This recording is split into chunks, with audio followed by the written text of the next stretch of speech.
بسم اللہ الرحمن الرحیم۔ السلام علیکم ورحمۃ اللہ وبرکاتہ۔ دار الکتاب و سنت کی جانب سے پیش ہے علماء اسلام۔ تو یہ ہے مختصر اور اربعون نووی کی تاریخ۔ اب چلیے ہم اس مؤلف کے تعلق سے سنتے ہیں۔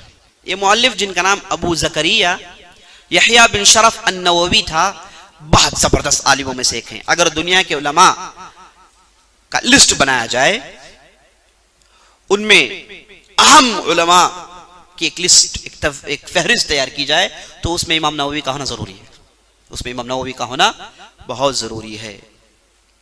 امام نووی ان کی پیدائش 631 میں ہوئی، 631 ہجری میں ہوئی۔ یہ شام کے ایک علاقے جس کا نام نوا تھا، وہاں ان کی پیدائش ہوئی۔ ایک معمولی سا گاؤں تھا، وہاں ان کی پیدائش ہوئی، اور ایک بہت ہی غریب خاندان سے ان کا تعلق تھا، اور ان کے والد صاحب کے پاس ایک دکان تھی جس میں یہ کام کیا کرتے تھے۔ تو اپنی عمر کے 18 برس انہوں نے اپنے والد صاحب کے ساتھ گزار دیے، اور اپنے بستی کے اہل علم سے انہوں نے علم سیکھا، لکھنا سیکھا، پڑھنا سیکھا، قرآن حفظ کیا، بنیادی علم حاصل کیے۔ جب 649 کا زمانہ آیا، 649، جب ان کی عمر 18 سال کی تھی، اپنے والد صاحب کی اجازت لینے کے بعد یہ دمشق پہنچے۔ یہ جو دمشق ہے، اللہ رب العزت اس دمشق کی حفاظت کریں، اللہ رب العزت اسے ظالموں کی شکنجوں سے بچائیں۔ یہ دمشق بڑی تاریخی بستی ہے اور علم کا گہوارہ ہے، اور دمشق بنو امیہ کے زمانے سے ایک ایسی بستی بن گئی جہاں اہل علم حاصل کرنے کے لیے پہنچتے تھے۔ اہل علم، علماء کا یہ مرکز بن گیا تھا، علم حاصل کرنے کے لیے لوگ یہاں آیا کرتے ہیں۔ آپ وہ تاریخ اٹھا کر پڑھیں گے تو بڑے بڑے لوگ ہجرت کر کر کے اس بستی میں آ گئے تھے۔ شیخ الاسلام ابن تیمیہ کو لیجیے آپ، ان کا خاندان ترکیہ کا تھا، حران کا تھا، وہ لوگ ہجرت کر کے دمشق پہنچ گئے۔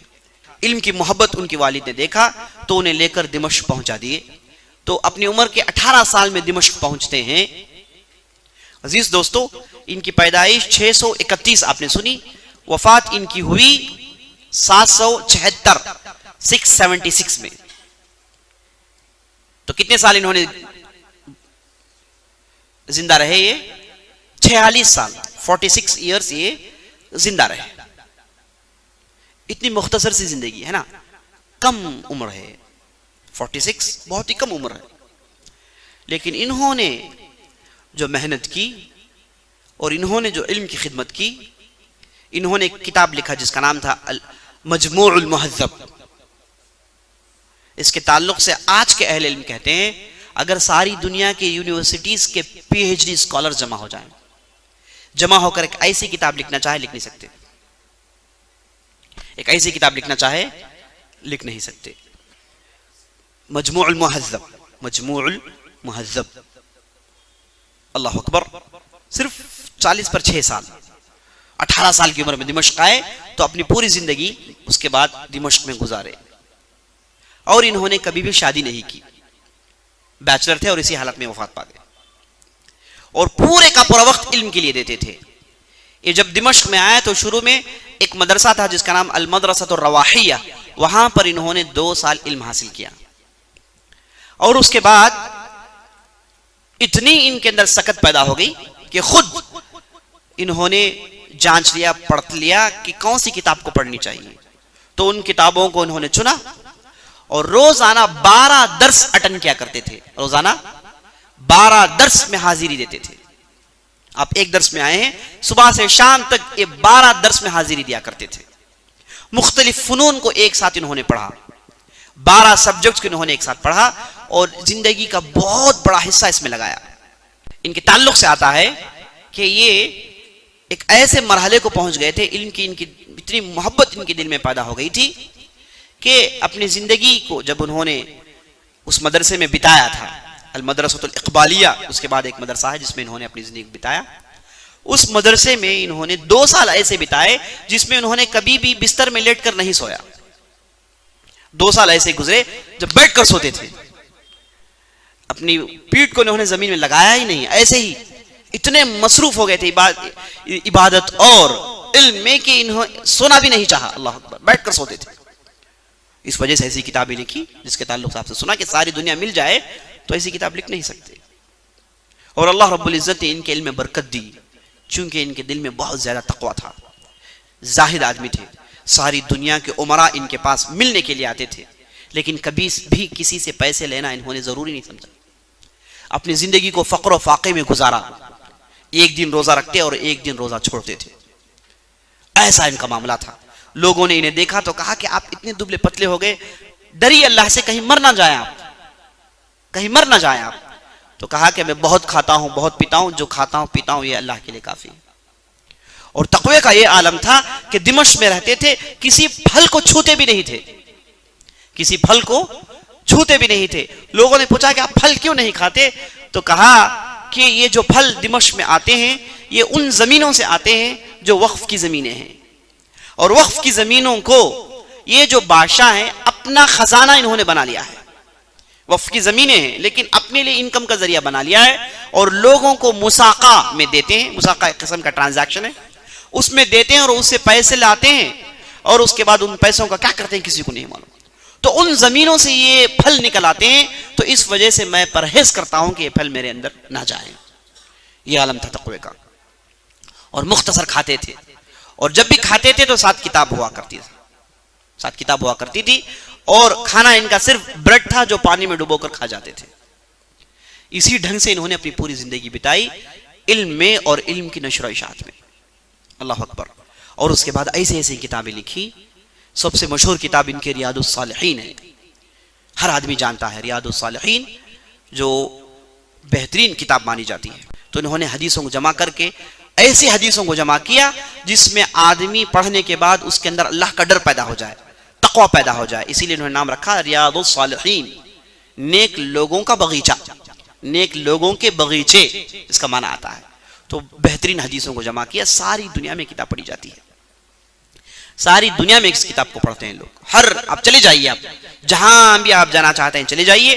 عرب دنیا میں آپ دیکھیں گے ہر مسجد میں اس کتاب کو رکھا ہوا آپ دیکھیں گے، اور اسے پڑھتے ہوئے آپ دیکھیں گے. فجر کے بعد عصر کے بعد لوگ اسے پڑھتے ہیں، اس کتاب سے استفادہ کرتے ہیں. اللہ نے اس کتاب کے ذریعے سے کتنے لوگوں کو بدلا. کتنے شرابی تھے جو بدل گئے، کتنے حرام خور تھے جو بدل گئے، کتنے بدچلن لوگ تھے بدل گئے، کتنے لوگ جن کے دل میں اللہ نے تقوی اور اللہ کا ڈر ڈال دیا اس کتاب کے ذریعے سے. اتنی بابرکت کتاب لکھنے والے یہی امام النووی تھے. اور اس کے بعد دوسرے درجے پر ان کی جو مشہور کتاب ہے وہ صحیح مسلم کی شرح، صحیح مسلم کی شرح، المنہاج فی شرح صحیح مسلم ابن الحجاج. شرح مسلم کی شرح، ان جیسی شرح آج تک کسی نے نہیں لکھی. جامع اور زبردست شرح امام مسلم کی انہوں نے کی ہے جو ساری دنیا میں مشہور ہے. مسلم جو صحیح مسلم ہے حدیث کی کتاب، اسے سمجھنا چاہے تو اس کے علاوہ کوئی چارہ نہیں کہ لوگ امام نووی کے پاس جائیں، ان کی کتاب پڑھیں اور ان کے ذریعے سے ان حدیث کو سمجھنے کی کوشش کریں. یہ نمبر 2 پر. اور نمبر 3 پر امام نووی کی جو بہت ہی مشہور کتاب ہے وہ ہے تہذیب الاسماء واللغات. تہذیب الاسماء واللغات یہ امام نووی کی مشہور کتابوں میں سے ہے، جس میں انہوں نے لغہ عربی زبان پر انہوں نے بحثیں کی اور عمدہ باتیں بتائیں. اور نمبر 4 درجے پر آتی ہے تحریر التنبیہ. تحریر التنبیہ جو عربی زبان پر مشہور کتاب ہے. اور نمبر 5 پر مجموع المہذب جس کا ذکر آپ نے سنا. فقہ پر ایک کتاب لکھی گئی مجموع المہذب اس کا نام ہے، جو لگ بھگ 30-35 جلدوں میں مشتمل ہے. اور اس کے بعد اربعین نووی. تو یہ ان کی مشہور کتابیں تھیں. اور اپنی زندگی کے آخری حصے میں یہ دمشق چھوڑ کر مکہ گئے. مکے میں انہوں حج کیا اور واپس آئے. تو مرنے سے 2 مہینے پہلے ان کے شاگرد جن کا نام ابن العطار ہے، جنہوں نے امام نووی کی زندگی لکھی ہے، جنہوں نے امام نووی کو اپنے آنکھوں سے دیکھا، انہوں نے کہا کہ 2 مہینے پہلے، وفات سے 2 مہینے پہلے انہوں نے درس و تدریس چھوڑ دیا، سب کچھ چھوڑ دیا اور صرف اللہ کی عبادت کے لیے مصروف ہو گئے. صرف اللہ کی عبادت کیا کرتے تھے اور کثرت سے قبرستان جایا کرتے تھے.